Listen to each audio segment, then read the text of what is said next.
अब हम स्वच्छंद अपने पांवों पर रह करके और इच्छानुसार पर्वतमालाओं में भ्रमण करना चाहते हैं। आश्रम में बोझा बन करके नहीं रहना चाहते हैं। आदेश दें गुरुदेव। शिष्य परिव्रते सर्वे से पुत्रेण श्रृंगीणा। महर्षि के पास में इर्द गिर्द में ऋषि मंडली में बैठ करके जब ये बात सामने आई,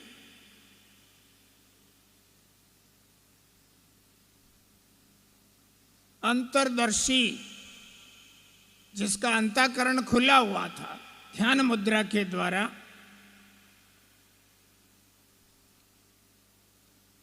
ध्यानावस्थित तद्गतेन मनसा पश्यन्ति यम योगिनो, यही शब्द लागू होता है। क्षणमात्र नेत्र मोंद करके पूर्वापर उन शब्दों का गहराई से मंथन करके महर्षि ने उन पक्षियों से पूछा, भले तुम्हारा पांच भौतिक शरीर पक्षी का है, लेकिन इन्हें पंचभूतों में पक्षी के शरीर में रहने वाला तुम्हारा आत्मा किसी जन्म का संस्कारी आत्मा लगता है। तुम कौन हो? किसी दुर्घटना के शिकार हुए हो, किसी परिस्थितियों ने आप लोगों को ऐसी गति बिगाड़ी है तुम लोगों की। तुम साधारण पक्षी नहीं हो सकते। कहाँ महाभारत का प्रलयकारी युद्ध, कहाँ एक घंटी का गिर जाना तुम्हारे ऊपर, अंडे के रूप में पक्षी के रूप में जन्म लेना और आश्रम में परिपालन होना, और अब तुम खड़े होके कह रहे हम जाना चाहते हैं।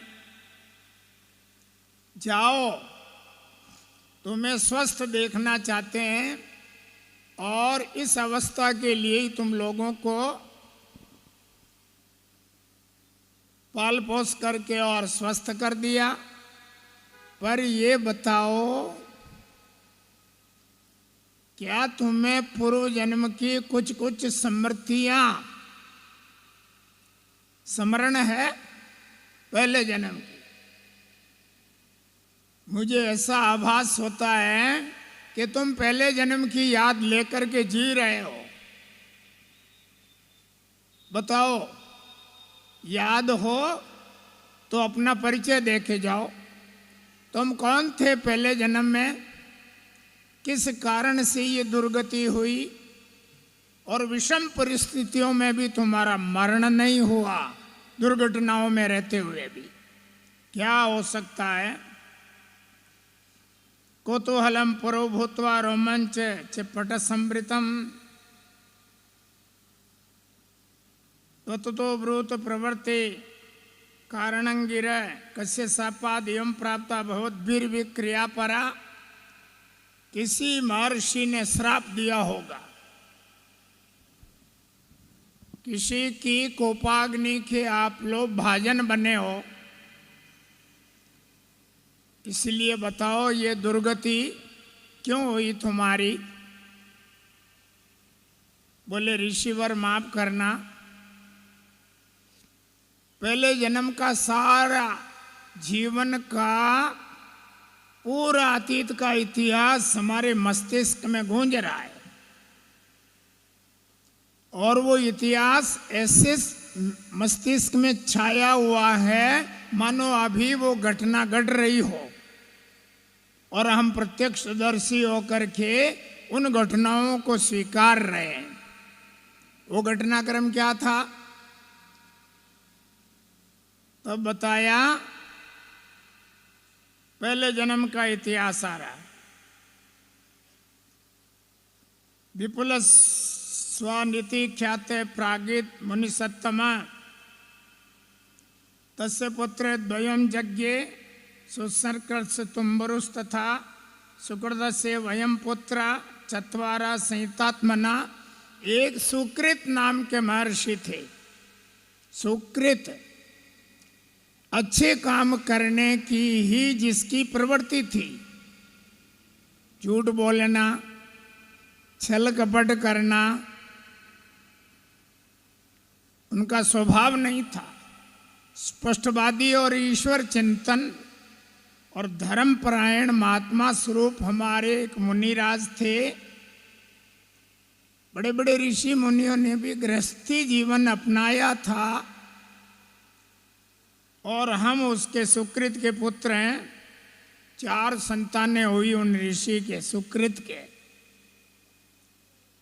चारों ही संतानों में से हम लोग बाप की, पिता की आज्ञा का पालन करने में तत्पर रहते थे। इशारे से काम करते थे। कभी ऋषि को किसी प्रकार का कष्ट नहीं हो, सतर्क रहते थे। सेवापरायण, सेवापरायण और पितृभाव दोनों ही मौजूद था। आश्रम में हम लोग शमित पुष्पादिकम सर्वम चैवाभ्य व्यवहारिकम एवं तत्र वसंतान तस्यास्माकं च कानने, लंबे समय तक हम सेवा करते। कर्मकांडी ऋषि के यज्ञ धर्मों का जो पालन करते थे, जंगलों में जाकर के और यज्ञ के लायक लकड़ियां समिधा वो हम लेकर के आते थे। पूजा में फूलों की माला पहले से ही सजा दी जाती थी कि पिताजी आकर के और देवालय में पूजा करने वाले हैं। सारी व्यवस्थाएं हमारे द्वारा होती जा रही थी। इतने में एक दिन आ जगह में अवार्स्मा भग्न पक्षो जरान्वित, एक पक्षी आया विशाल काय, गीध जैसा शरीर। कहते हैं गुरुड़ से मुठभेड़ हो गई थी उसकी और गुरुड़ ने उसका एक पांख तोड़ दिया था। एक पांख टूट जाने पर पक्षी आकाश में गतिमान नहीं हो सकता। वो लुढ़कता हुआ मेरे पिता के आश्रम में आया, जहां हम चारों ही लड़के मौजूद हैं। वहां आकर के और त्राय त्राय करके और पुकार के कहने लगा, मुनिराज,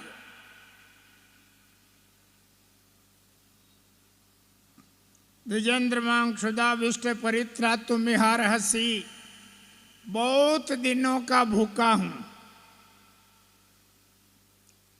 एक तो बहुत दिनों का भूखा हूं और एक मांस भक्षी हूं। अब जानवर है, जो जो रचना परमात्मा ने बनाई ना,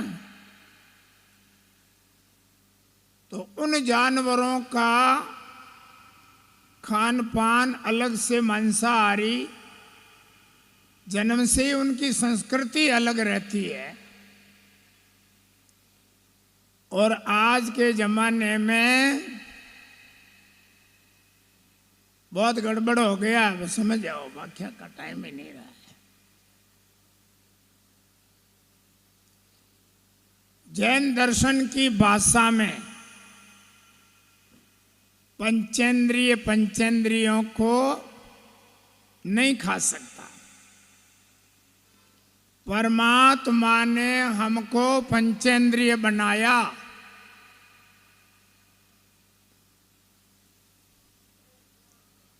और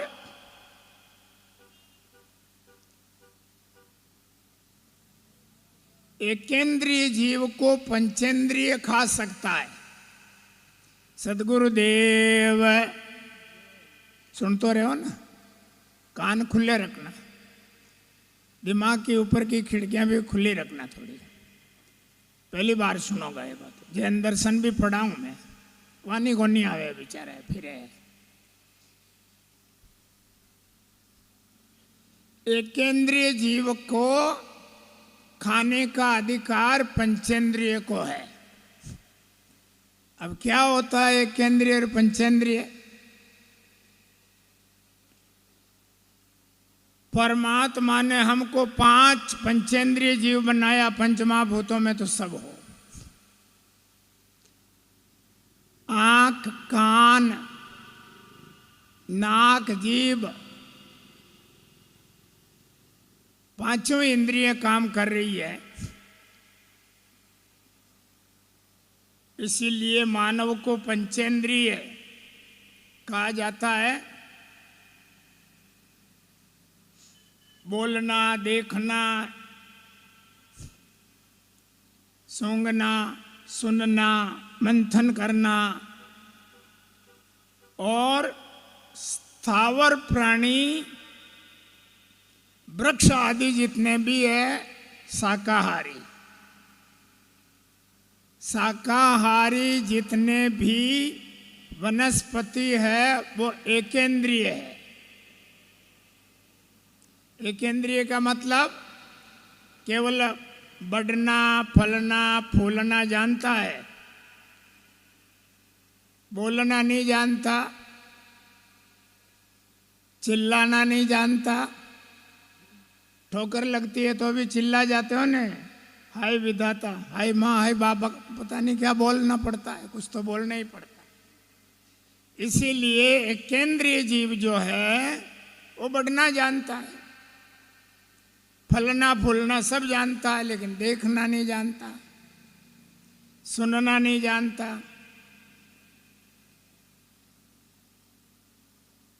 ये दूसरे 4 गुण उसमें नहीं होते, केवल बढ़ना एकेंद्रिय कहलाता है। तो एकेंद्रिय जीव का उपयोग खाने का ऊपर वाले परमात्मा ने पंचेंद्रिय जीव को दिया। एकेंद्रिय जीव को, पंचेंद्रिय को, एकेंद्रिय जीव को खाने का, भक्षण करने का अधिकार है।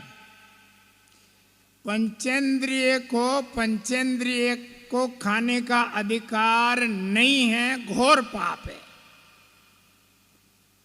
अरे भाई, पशु पक्षी ये भी पंचेंद्रिय है। सुनना, बोलना, देखना, सारे गुण उसमें हैं। और जैन भाषा में कहते हैं द्विपगो, एक पगा को द्विपगो खा सके। भाषा ही ढंग की है ना, अम्माणम डम्माणम की भाषा है कि तथा कथित जमाने में महावीर स्वामी के उन ज्ञान को बोलचाल की ग्राम्य भाषा में बदल दिया गया था। वो युग ऐसा था। और शास्त्रों की दृष्टि से इस भाषा को अपभ्रंश कहा जाता है। अपभ्रंशो अब शब्दस्यात् शास्त्रे शब्दस्तु वाचक, ये तर्क शास्त्र बोल रहा है। जो वैधानिक भाषा है वो शास्त्रीय भाषा कहलाती है, और व्याकरण में जो भाषा फिट नहीं होती है वो बिगड़ी भाषा कहलाती है। और अपभ्रंश या अपभ्रष्ट कह दो, उसका पर्यायवाची बिगड़ी भाषा। उन बिगड़ी भाषा, पर वो भाषा तो भाषा होती है, भाषाग्राही साहित्य नहीं है, भावग्राही साहित्य। उन भाषा में वो भाव भर दिया गया कि जन साधारण तक उनका उपयोग हो सके। और 45 सूत्र थे महावीर स्वामी के टोटल, और उसमें 32 सूत्र रह गए, बाकी गायब कर दिए गए, या वो कहते हैं कि उदय खा गई, या वो नष्ट हो गए। पर मेरे अनुमान से, क्यों मैंने जैन दर्शन को बारीकी से पढ़ा, गायब कर दिए। गड़बड़ सड़बड़ बहुत था, अनुकरणीय विषय। और 32 सूत्रों में भी केवल 13 सूत्र ऐसे हैं जो अनुकरणीय हैं, वो भी बेकारी है। पर अभी लादे हुए हैं, चलो चल रहा है। जानकार हो, कोई भिड़ के देखे, मैं खंडन नहीं कर रहा हूँ, जो बोलता हूँ जवाबदारी के साथ बोलता हूँ। मेरे पास वो पुस्तकें भी रखी हुई है, कोई नहीं माने तो वो पुस्तक ला के दूँ को कहीं लेके उड़ाए। तो 2 पगा 1 पगा को खा सकता है, यानी हम 2 पग वाले हैं।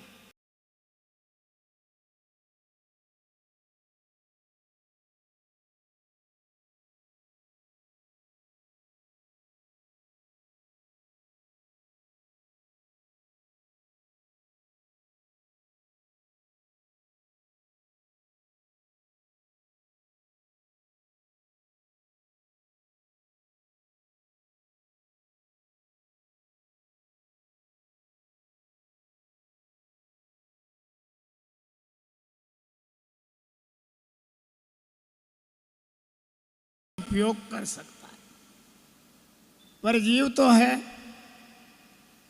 पाप तो लगेगा। भरोसे मत रहना कि हाँ खाने का अधिकार है, पाप तो लगेगा ही, पाप तो लगेगा ही लगेगा। उतना ही उपयोग करो कि दुरुपयोग ना हो। खाते खाते आधी थाली छोड़ के चले जाते हो और आधा जाता है सड़क पे फेंका जाता है, पाप तो लगेगा, ध्यान रखना। तो भी पाप है, जीव नहीं है क्या? जीव तो है ही है। तो यहां ये बताया गया उन प्राणियों की रचना परमात्मा ने की, तो उसके शरीर के भीतर रचना भी अलग तरह की है। ध्यान रखना, मांसाहारी जीव की आंखें बंद होगी जन्म काल में, और शाकाहारी जीव है मनुष्य, घोड़ा, गधा, पाड़ा, ऊंट, ये सब शाकाहारी, ध्यान है ना। इनकी आंखें खुली होगी और इनके नख भी चपटे होंगे और उनके नख नुकीले होंगे। खाती समय वो आंख बंद करके खाएगा। ये कई रचना प्रकृति ने बना रखी है, हम कभी इस पे गौर नहीं करते। तो देवराज इंद्र विशाल काय पक्षी का रूप धारण करके एक पांख टूटा हुआ और महर्षि सत्यव्रत के आश्रम में आया। ऋषिवार, मैं पक्षी गीध हूं और बहुत दिनों से भूखा हूं और मैं नरमांस का भक्षण करूंगा। नरमांस,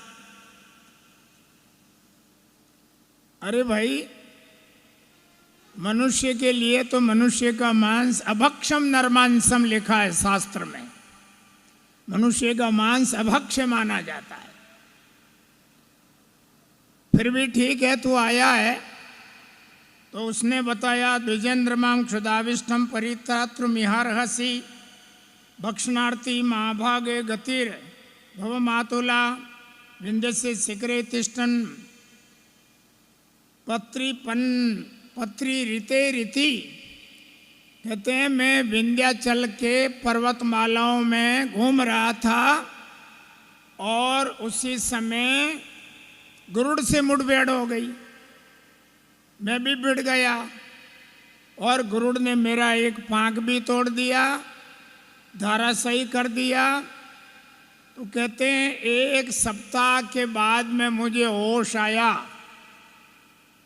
अब उड़ तो सकता नहीं,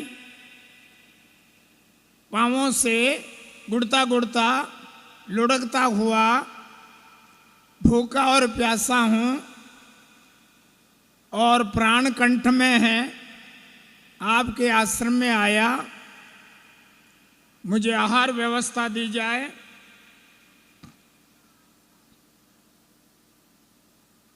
पतितोस्मि भागे श्वासने नातिरंजसा।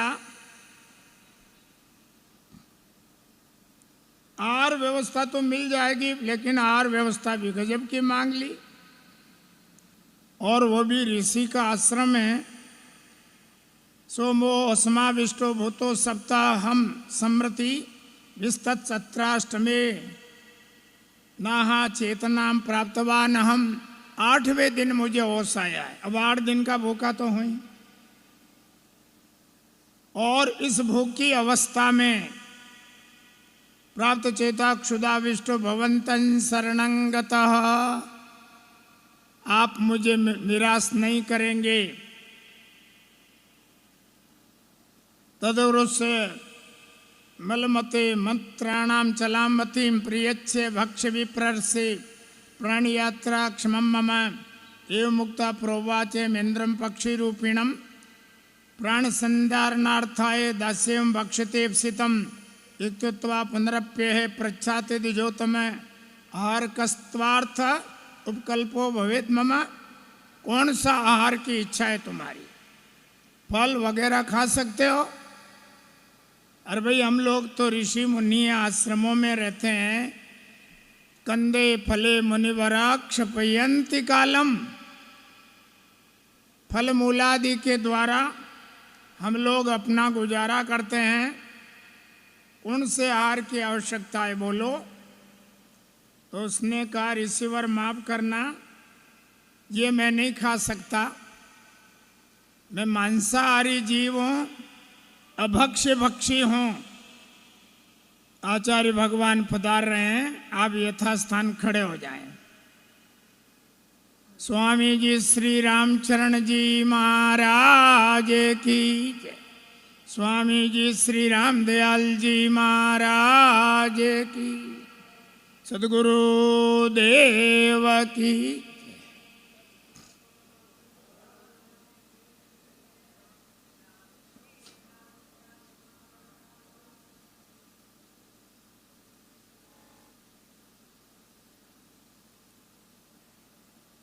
राम राम।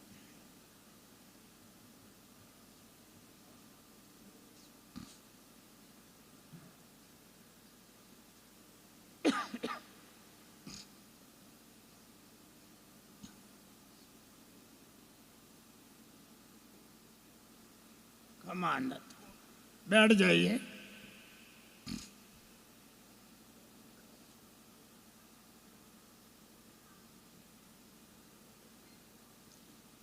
कोमारंथे ऋषि ने कहा, बोले कौन सा आहार चाहिए तुमको, क्या खाओगे? प्रथम तो इस जगह आए हो, ये अभक्ष्य भक्षियों का स्थान नहीं है। ये पवित्र ऋषि मुनियों की धरती है, पर अतिथि धर्म का पालन करना बड़ा मुश्किल पड़ रहा है। कभी कभी जीवन में कैसा धर्म संकट आ जाता है। तथापि शरणागतः, ये असंबद्ध भाषा है, अप्रिय वाणी का प्रयोग कर रहा है।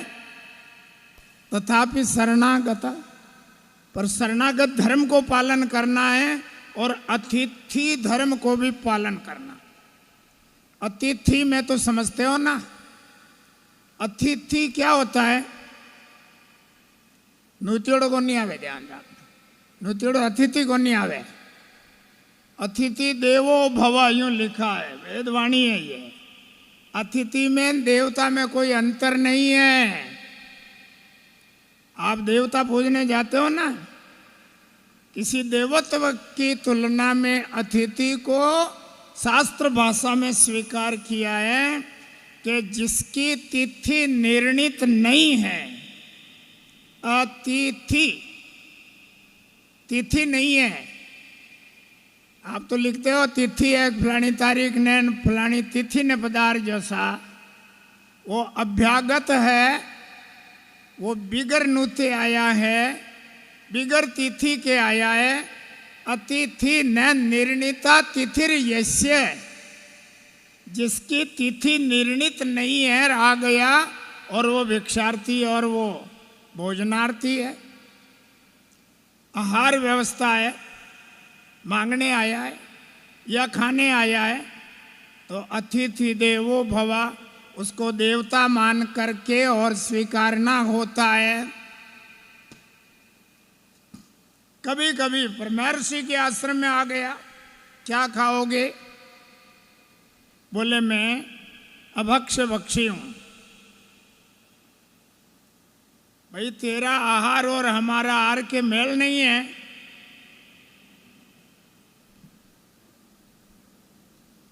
तेरे आहार के और हमारे आहार के लिए इतनी दूरी का रिश्ता है कि ऐसे व्यक्ति या ऐसे पदार्थ की छाया भी पड़ जाती है तो हम नहीं खाते।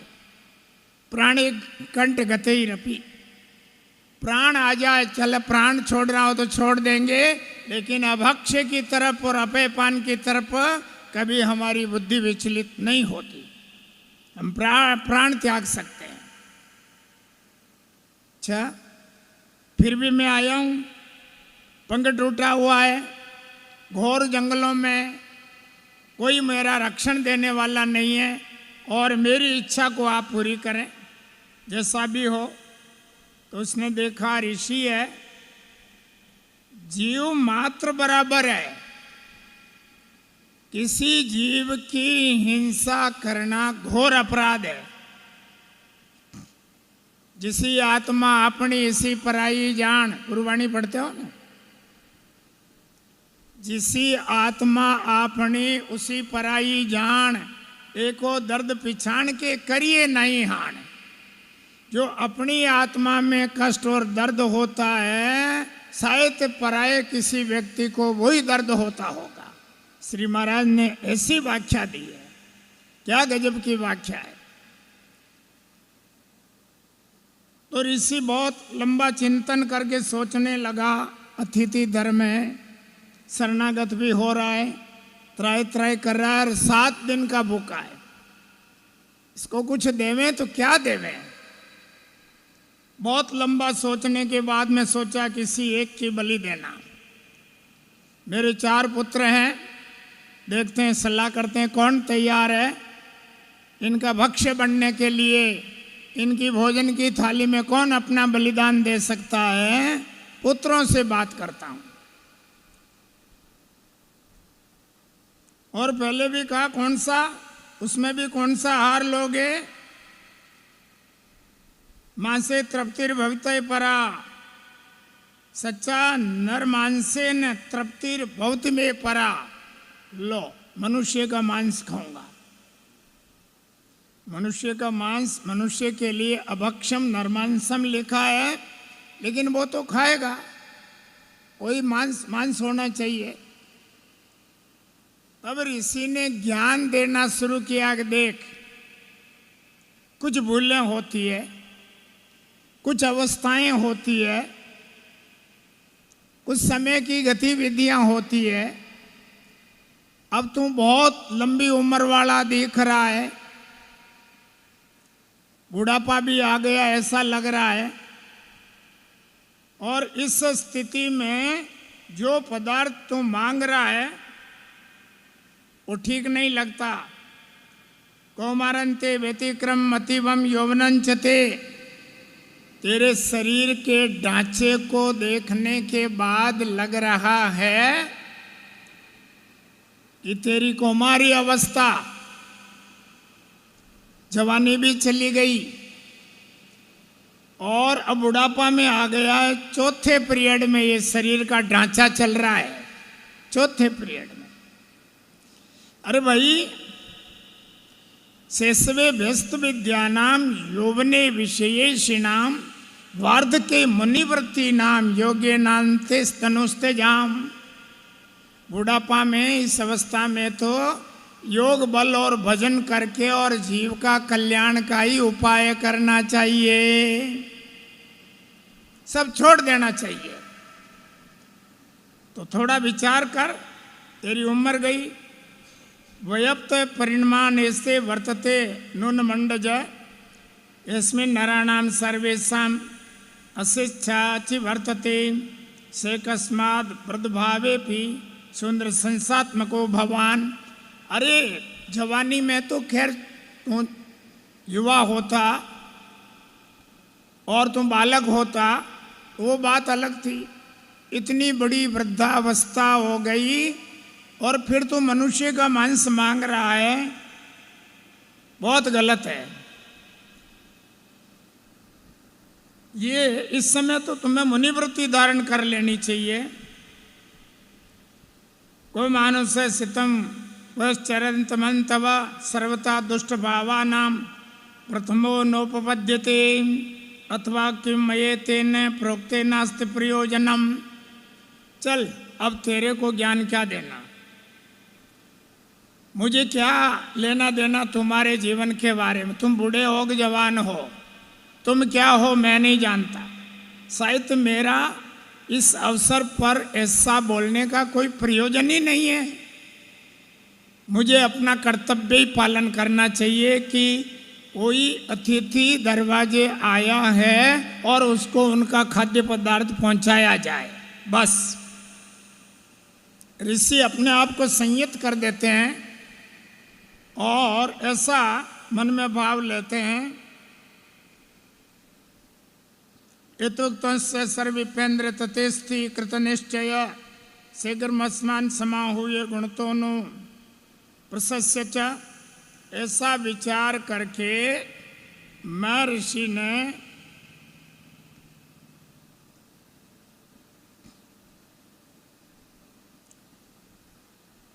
चारों पुत्रों को बुलाया, बैठो इधर आ जाओ।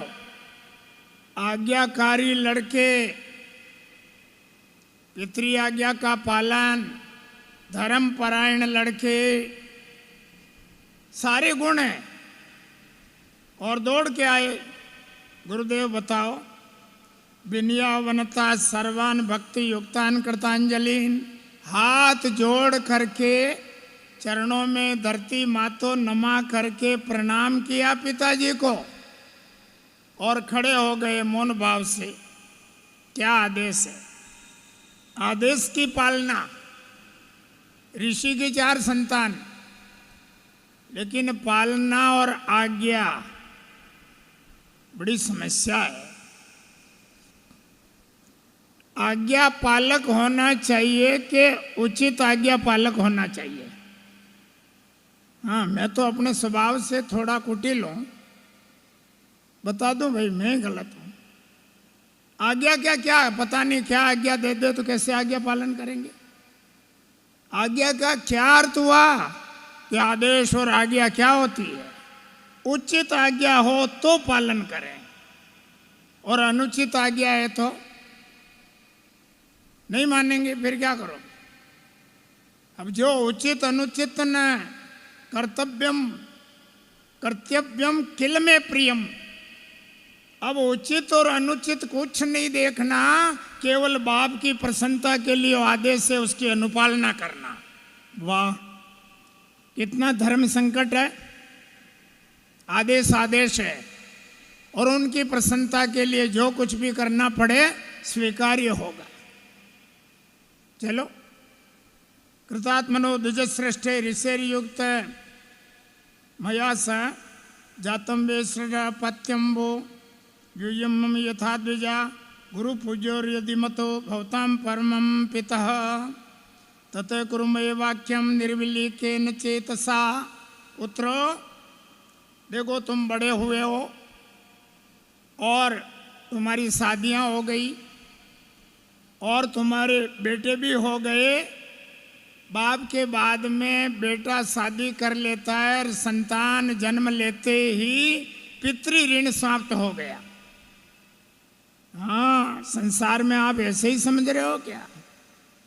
बहुत भारी भारी ऋणों का बंधन है।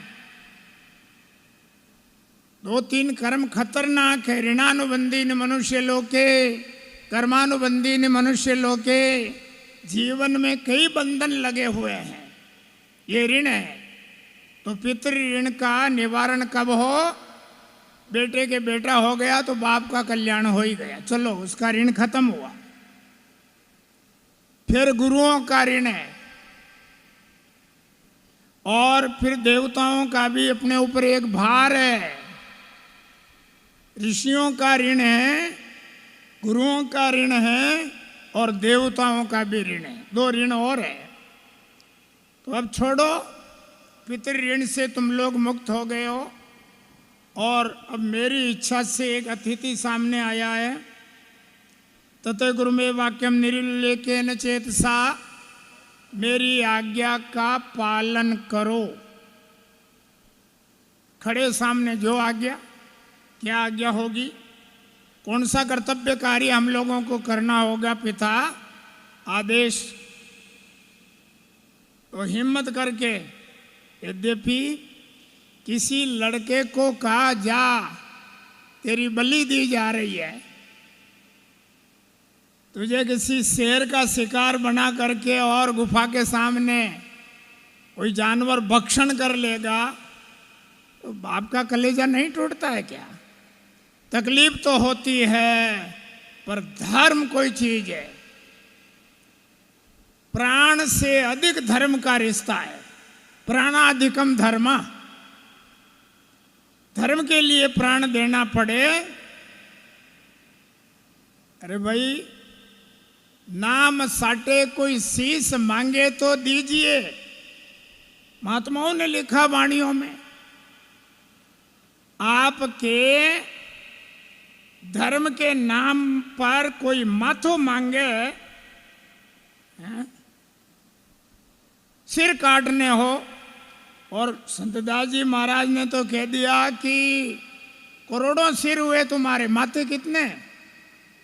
ये जो धड़ है ना, इस पुद्गल पिंड के ऊपर एक खोपड़ी है ना, मथुरे की तरह। मारवाड़ी, देखो मैं मारवाड़ी, मथुरो शब्द याद आ गया। तो मथुरे की तरह वो बोझो तोके रहते हो, सिर बहु तेरा संतदास लग 84 माए। 84 लाख में इस शरीर के ऊपर कितने ही सिर हुए? एक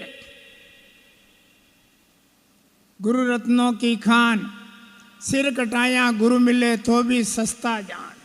वाह, माता हाटे हरी मिले, माता हाटे। और अपन कहे कि माता हाटे हरी मिले तो दूर ही रेजो, और बाता हाटे हरी मिले तो माने ही खेजो। गप्पा मारते हुए 4 बुझाना जय हो आएगा। मातो देवनो पड़े हुए तो आगे देख, अगले साल। ऐसे इतिहास गुरुवाणियों में भरे पड़े कि माथा कटाया हरिजी ने हेतम सारसा शीश कियो कुर्बान। मुरली राम जी महाराज की वाणी बोलती है। एक फकीर ने नारा लगाया, ऊपर वाले की शक्ति को, उनके चमत्कार को समझने के लिए एक फकीर के मन में सिणक पैदा हुई। सिणक बोलते हो ना, सिणक आती है नहीं? अपने यहाँ अच्छे अच्छे दिमाग वाले हो, कोई में सिणक नहीं आती है, थोड़ी थोड़ी मेरे में सिणक आती है। सिणक आई और फकीर ने मन में विचार किया, हिम्मत बंदा मदद खुदा। यदि हम लोग परमात्मा के मार्ग पर, भक्ति के मार्ग में हिम्मत मर्दा होकर के कदम बढ़ाते हैं, तो खुदा हमारे पीछे पीछे चलता है, परमात्मा हमारे पीछे चलता है।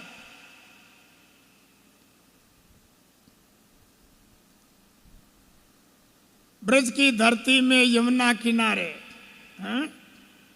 निर्गुण कौन देश का वासी रे, साहित्य में आया। मैं निर्गुण यहाँ कहाँ चली आया रे, वृंदावन में चला गए थे कबीर। तो उस समय पीछे पीछे हरि मिले कहत कबीर कबीर। भगवान पीछे चलते थे। तो उसने मन में विचार किया, हिम्मत बंदा मदद खुदा, बादशाह की लड़की फकीर से निकाह। इस्लामी भाषा, निकाह माने शादी करना होता है। यदि बंदा हिम्मत करता है तो खुदा मदद करता है।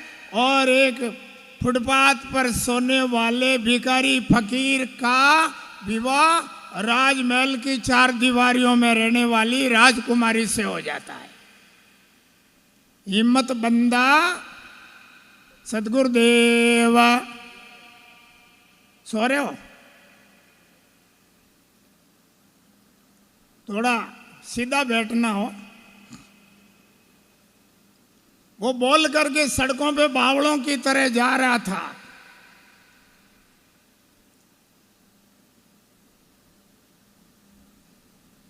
यूनान का बादशाह, उसको पता चला कि एक फकीर सड़कों पे नारा लगा करके और खुदा की इबादत करते हुए बोलते जा रहा है कि हिम्मत बंदा मदद खुदा।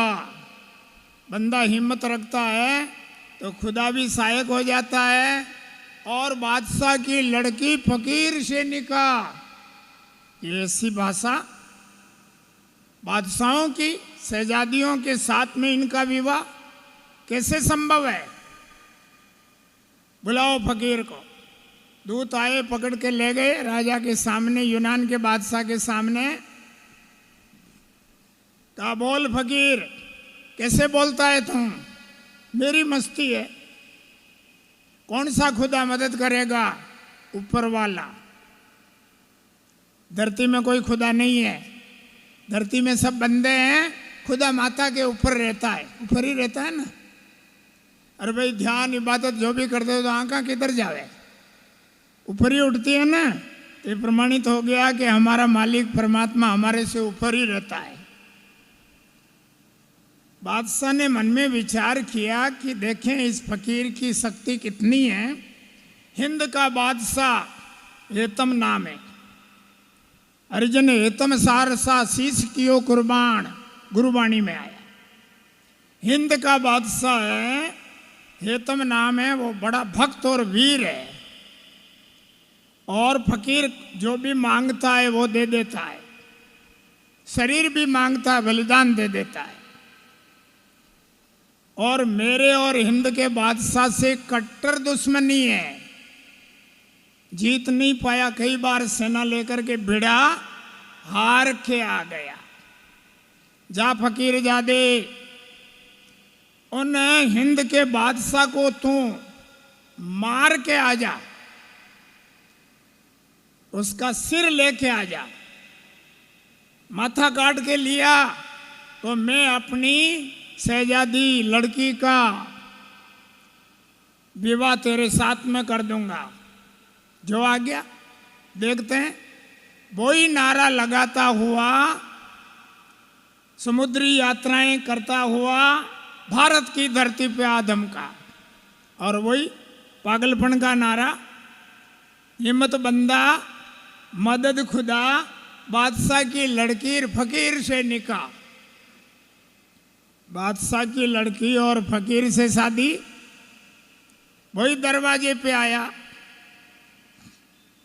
और किसी दूतों ने भारत के बादशाह हेतम बादशाह को जाकर के कहा, ध्यान रहे, 700 वर्ष तक मुगलों का साम्राज्य भारत की धरती पे रहा है। 200 वर्षों तक अंग्रेज कूटते रहे, खूब मार खाई, ध्यान रखना, मैंने इतिहास पढ़ा है। तो बादशाह आया दौड़ के, कोई फकीर इबादत कर रहा है, खुदा के नाम पर क्या मांग रहा है, तो दौड़ा हुआ आया, आकर के कहा, बोलो फकीर क्या इच्छा है, क्या मांगते हो, क्या तुम दे सकते हो? सब कुछ, तन मन धन नौछावर। अपने गुरुवाणी का पाठ तो करते हो ना आप? करते हो, पार्टिस करते हो कि समझते भी हो? तन मन धन अरु, हिम्मत है? तन मन धन अरु प्राण करूं नौछावर छारा। तन मन धन और प्राण करूं नौछावर सारा। क्या प्राण अर्पण, प्राण को आप गुरुजी के नाम से अर्पण कर सकते हो? है कोई ऐसी भक्ति? बहुत मुश्किल है। सपना मत देखना हो, लंबा ध्यान रखना, सोच के कदम बढ़ाना। हाँ, पाठ तो मस्ती से करो ना, पाठ में क्या है, पाठ तो अपना अपनी थाती है और अपनी विरासत है, किए जाओ। इसीलिए महात्माओं ने, वो प्राणार्पण की भक्ति है, फकीर के लिए प्राण त्यागने के लिए भी बादशाह हुकूमत तैयार है, दौड़ के आया जो आदेश फकीर का। आज तो मेरा घर पवित्र हो गया, राजमहल पवित्र हो गया और ये जीवन भी धन्य हो गया। कोई फकीर घर के दरवाजे आकर के और भिक्षा मांग रहा है, अतीत आकर के, वो भी बिना नुते का मीर अमीर फकीर जब भूगत के लगे थी बार। अरे कोई महात्मा अतिथि रूप में परमहंस आपके घर के दरवाजे आकर के और एक भिक्षा का टुकड़ा भिक्षा के पात्र में लेकर के चला जाता है, बदले में अपने घर के आंगन में क्या छोड़ के जाता है उसका पता आज दिन तक आपको नहीं लगा है। आओ, जैसे ही महात्मा ने कहा क्या मांगते हो, थोड़ा धैर्य रखना बादशाह, हौसलो मत हुक्म, मैं आपका सिर मांगने आया हूं। तैयार है, पर एक थोड़ा सा धैर्य रखे, मुहूर्त मात्र का आप धैर्य रखिए। मेरी मां नूरा है, राजमहलों में वृद्धा है, मैं उसका एकल जाया बेटा हूं। कल उसकी आंख में आंसू आ जाए कि मेरा बेटा चला गया, मेरा कोई नहीं रहा, तो मैं उसकी आज्ञा लेकर के आऊं कि मैं अब अपना मस्तक फकीर को काट के झोली में डालने वाला हूं। नूरा को पूछने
किया एति होए, इतना तो है मेरे पास, इतना और करूंगा तो इतना हो जाएगा, पर्याप्त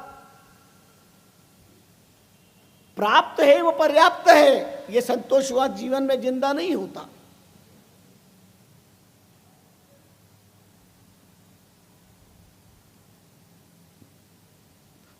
पराई थाली में घी जरा ज्यादा ही नजर आता है ना। पर्वतः दुरस्ता रम्या,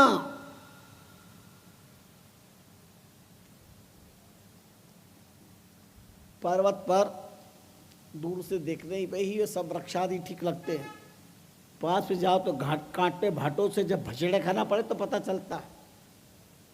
ये रमणीयता आंखें देख रही है इसलिए अच्छा लग रहा है। दूसरों की सुख सुविधाएं बहुत जल्दी आंखों पे खटकती है।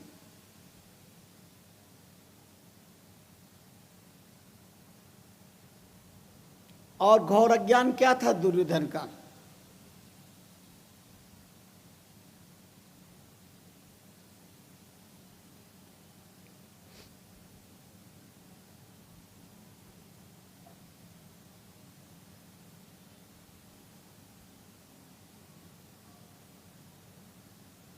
सारी बात कहने के बाद भी भीष्म जैसे बलवान के द्वारा सेनापति वो फिर भी अने सूचो सर्वेषु यदा भागवस्थिता, जो जहां है योद्धा लोग वहां खड़े रहे और सब प्रकार से भीष्म की रक्षा करें।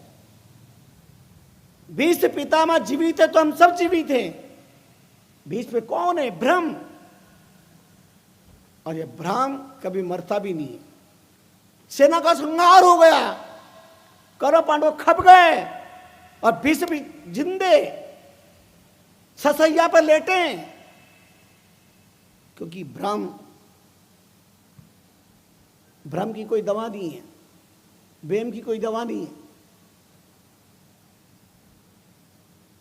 बेमालू, ईर्ष्यालु, शंकालु कदम कदम पर ये मौत को गले लगाते हैं।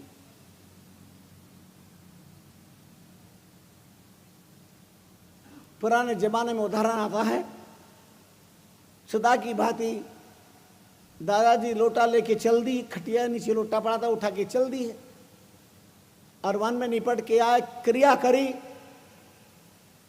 एकदम हाथ लाल लाल देख करके आकुल व्याकुल गए, ओ गोता ब्लीडिंग,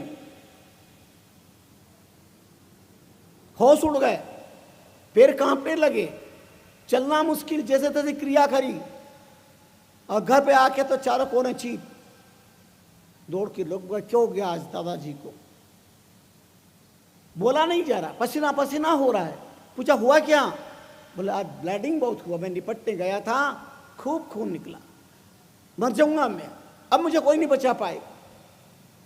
डॉक्टर को बुलाया, दवा की व्यवस्था, उनको रखा, घर में रोना धोना शुरू हो गया, लोग बैठ गए चारों तरफ। इतने में 8 साल की बच्ची रोती हुई आई। जब क्यों रो रही है? अरे बोले मैंने लोटा रखा था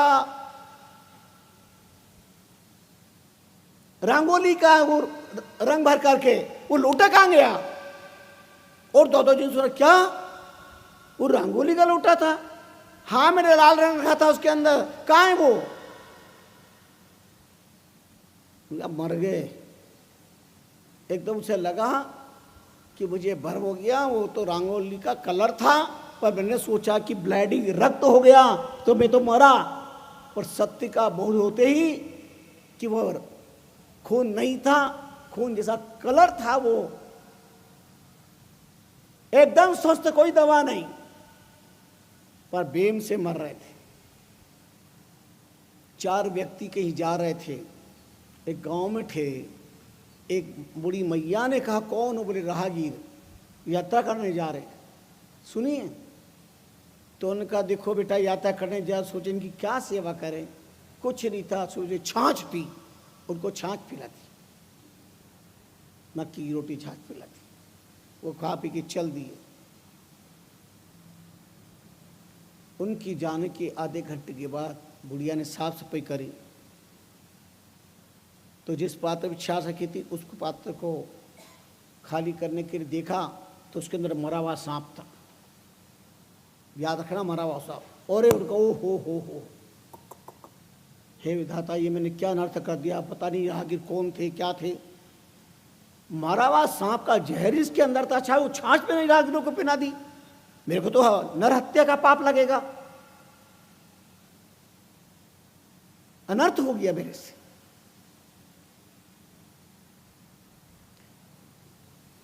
खूब प्रार्थना करी परमात्मा से, प्रभु मेरे सारे जीवन का पुण्य में अर्पण करो कि जन्म का पाप आज मेरा उदय हुआ, अमृत नहीं पिला से मैंने जहर पिला दिया। वो तो न जाने कहां पड़ गए होंगे, मर गए होंगे।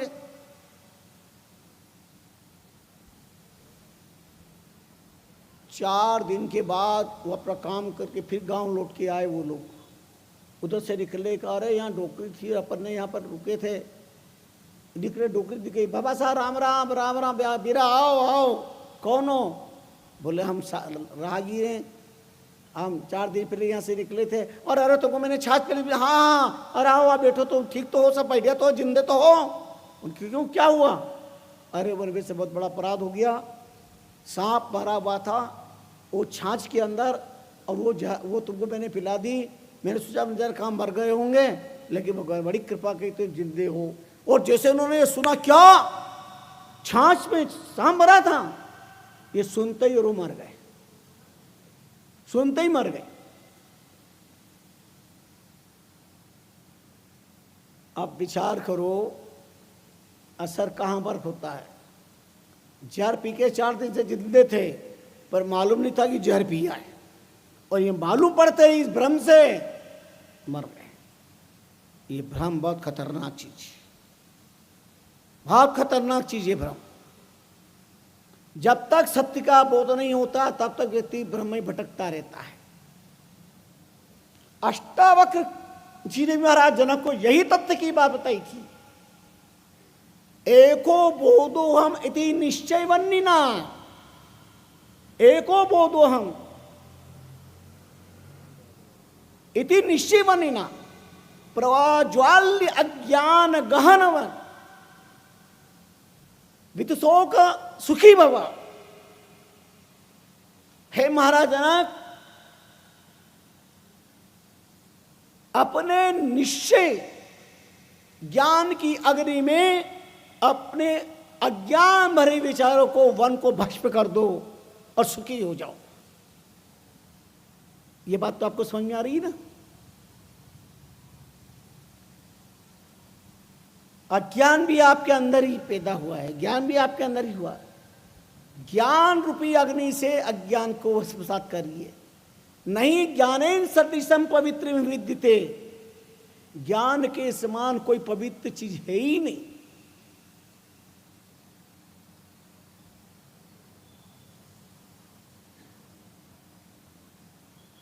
भस्मसात कुरुते यथा, ज्ञान रूपी अग्नि के अंदर भगवान कहते हैं अर्जुन सारा ज्ञान भस्म हो जाता है। इसलिए गुरु की ज्ञान शक्ति इतनी प्रबल है, इसलिए उन्हें भगवान शंकर की उपाधि है। तीसरा नेत्र खोल करके भगवान शंकर ने काम को भस्म कर दिया था, और गुरुदेव अपने शिष्य के अंतःकरण में भी अपने ज्ञान की तीसरी आंखें खोल करके अज्ञान, अहंकार और काम को भस्म कर देते हैं शिष्य की शिष्टता को देखने के बाद। मूर्छदकार मुरीद जपे जगदीश रे, पांचों इंद्री नाय तजी है रीस रे, दया गरीबी धार। एक बार अपने मन में विनम्रता की गरीबी लाके तो देखो, मोहम्मद दिल पाकरे परिहा रामचरण तन सुगु गिनिया सब खाकरे। विद्यार्थिनों को तो सुकाम, सुखार्थिनों को तो विद्या। साधना करना चाहते तो सुख किया, स्वप्न में भी लालसा मत रखना, और सुख चाहते हो तो साधना नहीं कर पाओगे।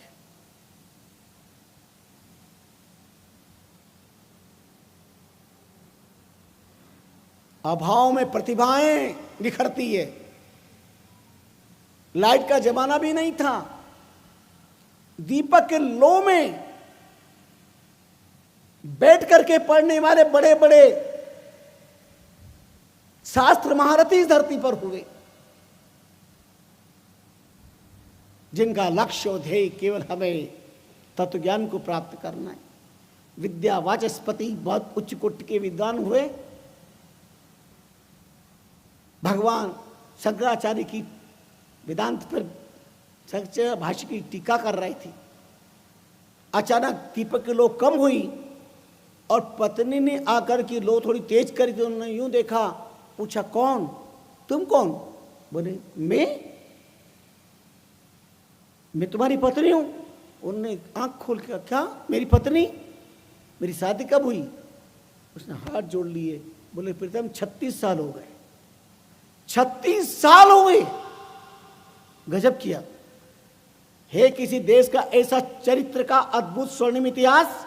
मेरी भारत की धरती का ऐसा इतिहास है। 36 साल शादी को हो गए और 36 सेकंड बात नहीं करी। लगन और निष्ठा से अपने काम में लगते रहे भारत के विद्वान। उनका देवी तेरी त्याग और तपस्या में आज मैं बहुत खुश हूं। अपना सब कुछ अर्पण करता हूं और जो मैंने पुरुषार्थ किया है ये तेरे नाम से कर देता हूं। उसका नाम भामिनी टीका रखा, भामिनी टीका। ऐसे अद्भुत चरित्र है देश।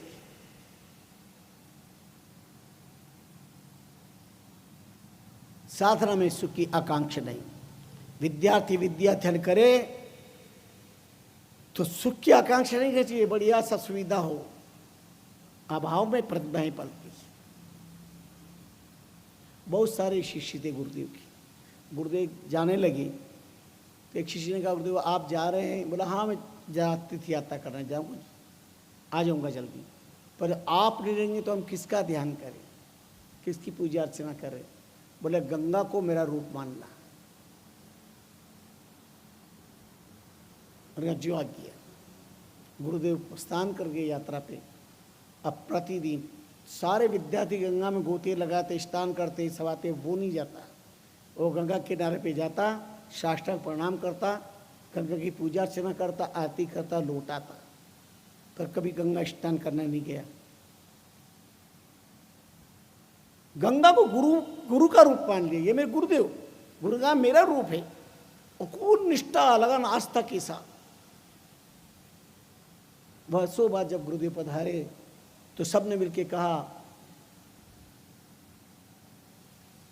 उसकी शिकायत करी, आज दिन तक ये गंगा स्नान करने नहीं गया,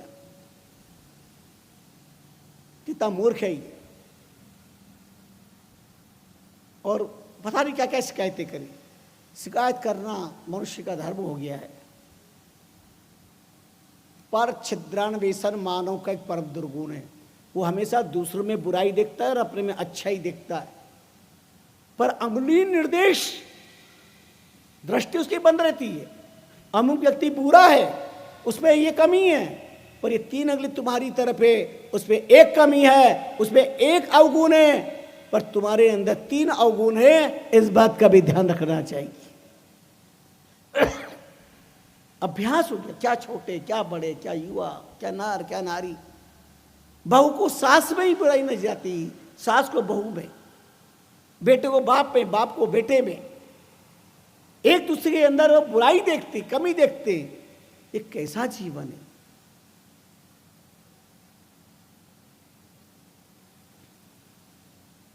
नाराज युधिष्ठिर को आदेश हुआ गुरुदेव का, जाओ एक दुर्जन ढूंढ के लेके आओ। सुबह से शाम तक ढूंढते गए, चलते गए, लौटा निराश दास, आंसू बहते रहे। क्षमा करना गुरुदेव। बोले क्यों, क्या हुआ? बोले एक भी दुर्जन मुझे नहीं मिला, सारी दुनिया को छान लिया। कोई बात नहीं, बैठो। दुर्योधन से कहा एक सज्जन को ढूंढ कर लेकर के आओ।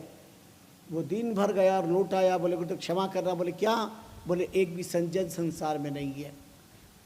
युधिष्ठिर की दृष्टि में एक भी दुर्जन नहीं है और दुर्योधन की दृष्टि में एक भी सज्जन नहीं है, क्योंकि जिसकी आंख पर जिसका चश्मा लगा है वही तो संसार दिखाई देगा। यावत दृष्टि तावत सृष्टि, यादि दृष्टि तादि सृष्टि। सारे शिष्यों के बीच गुरुदेव गंगा के तट पर गए और कहा खड़े रहो सब यहां, और गुरुदेव गंगा के अंदर गए बीचों बीच, और शिष्य से कहा, उस शिष्य जो कभी गंगा में स्नान नहीं किया, अरे भाई मेरी कोपिन ले आओ, लंगोटे लेके आओ।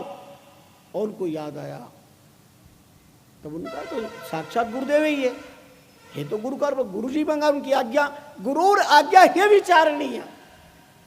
गुरु की आज्ञा पर विचार अगर तर्क कर दिया, विचार कर लिया। रामायण का अद्भुत प्रसंग है। एक राक्षस चली आ रही है और राम जी का आदेश हो गया गुरुदेव का, पश्यताम पश्यताम समागच्छति राक्षस में काम ताड़काम। देखो देखो वो राक्षसी चली आ रही है, नाम है ताड़का, मार दो से बाण। कहा गुरु आज्ञा ही विचार नहीं।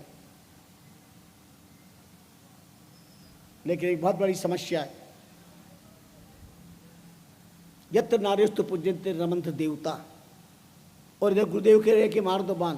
नारी पर शस्त्र चलाना शास्त्र आदेश नहीं देते, पर शास्त्रों के रचयिता गुरुदेव कह रहे हैं, क्या करूं मैं? अगर मैं बाण नहीं चलाऊंगा, ये तड़कावध नहीं हुआ,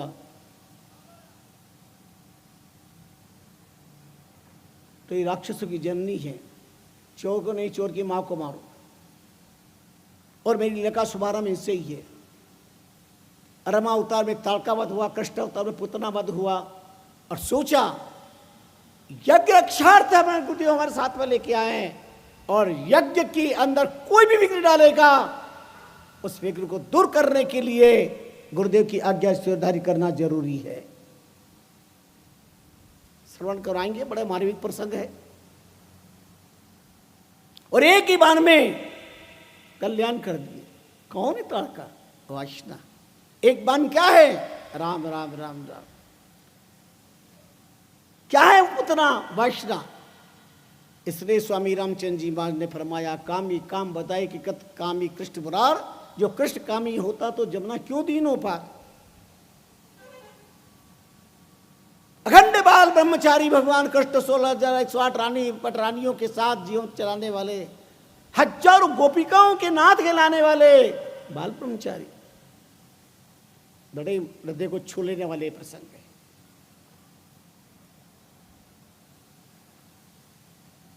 अगर मैं तड़कावध नहीं करूंगा तो राम जी का यज्ञ सफल नहीं हो पाएगा, और यज्ञ की रक्षा करने का संकल्प है, और गुरुदेव की आज्ञा है।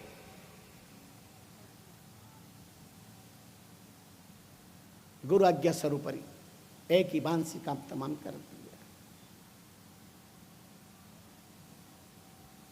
रो रहा था। रास्ते में एक कुम्हार अपने खेत के किनारे बैठकर, महात्मा निकले, क्यों रो रहा है? बोले महाराज कभी शत्रु के साथ क्यों, क्या हुआ?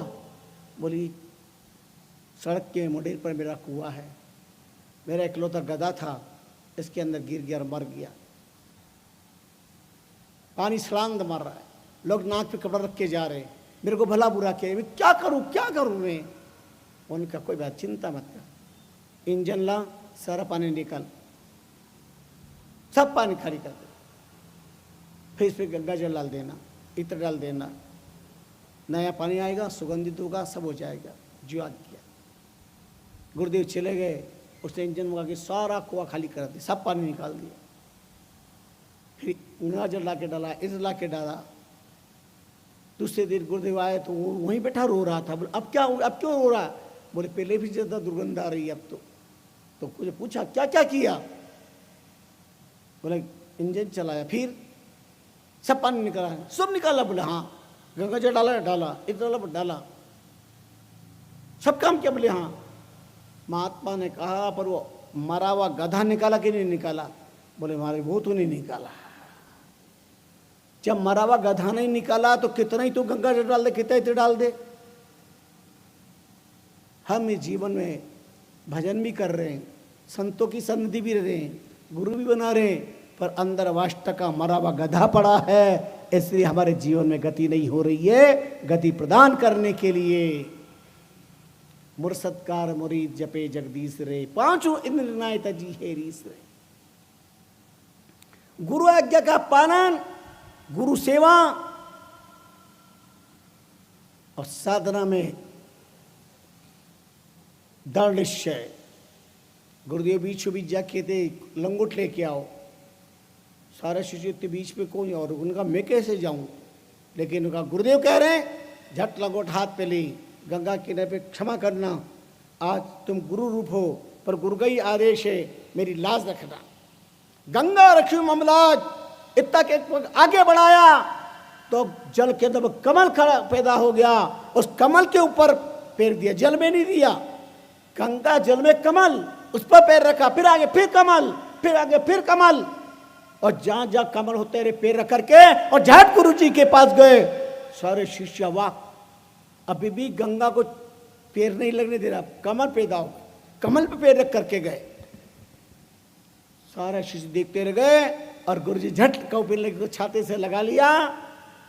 ये सारे तुम्हारे गुरु भाई जल रहे थे, इनको ये नहीं पता था कि ये क्या है, ये मेरा रूप मानता था, और इसकी सच्ची श्रद्धा निष्ठा पर आज भी पैर गंगा में नहीं दिया, पद्म पर पैर दिया है, इसका नाम आज से पद्माचार्य होगा, यह देश का बहुत बड़ा विद्वान होगा, वो पद्माचार्य जी कहलाई। ये गुरु भक्ति, ये गुरु निष्ठा, ये गुरु के प्रति एक श्रद्धा, ये गुरु के प्रति आस्था, ये शिष्य के मत, ये शिष्य के लक्षण, ये शिष्य की शिष्टता। शीश धरो गुरु चरण तला, जिंदिया नाम तत्सार। गुरुदेव के चरणों में हमारा मस्तक, शिष्टता, उनकी चरण रज हमारी आंखों में जाएगी तो आंखों का विकार खत्म हो जाएगा। कंठ पे हृदय पे लगाते हैं, हृदय के अंदर ये डस्टबिन बना हुआ है ना हमारा हृदय, दुनिया भर का कचरा, चरण रज लगेगी तो ये कचरा समाप्त हो जाएगा और भगवान दर्शन की लालसा का माल अंदर दिखाई देगा, इसीलिए लगाना चाहिए।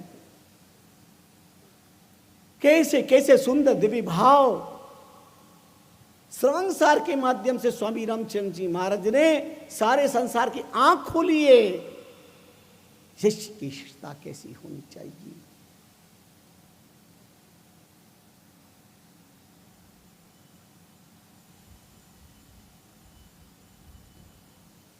गुरु आज्ञा सिर पर धरे, राम भजन में लीन।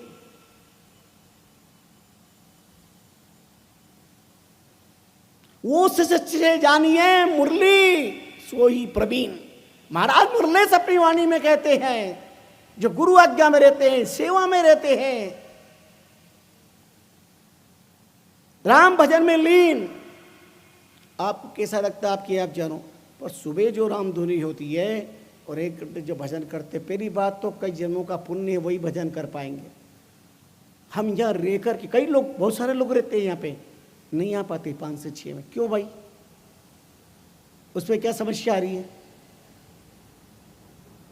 हम अपने मन के मालिक बन गए, कौन हमें कहने वाला है? हमारी मर्जी, हम लाड साहब।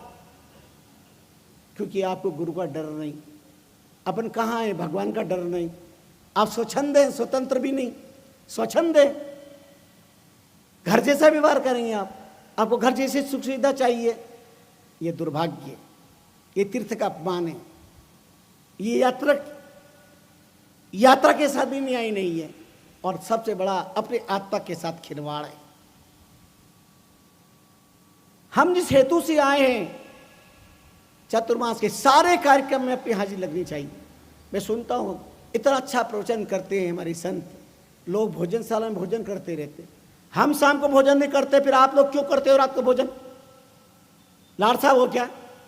आपका घर का व्यवहार है क्या? 10-10 बजे तक भोजन करते रहेंगे सब, रात को क्यों करोगे? रात को हम करते हैं रात को भोजन, सूर्यास्त के पहले हम भोजन कर लेते हैं। आपकी भी एक सीमा होनी चाहिए। इधर प्रवचन चल रहे हैं संतों के और आप बातें कर रहे हैं, आराम से भोजन कर रहे हैं, और जो कोई कहेगा आप उसके गले पड़ोगे, तू तेरा काम कर, हमें मालूम है क्या करना चाहिए। गलत बात है। मुझे भोजन रचन के समय कोई भोजन करता नजर आएगा तो मैं खुद आ जाऊंगा वहाँ पे, और यहाँ लिख दीजिए भोजन का टाइम जो समय के साथ वही किया जाए। प्रवचन राम भजन के समय में आप इधर उधर न जाएं, बल्ला न टालें। संध्या आरती होती, कहने की जरूरत नहीं, तुरंत संध्या आरती में उपस्थित हो जाए।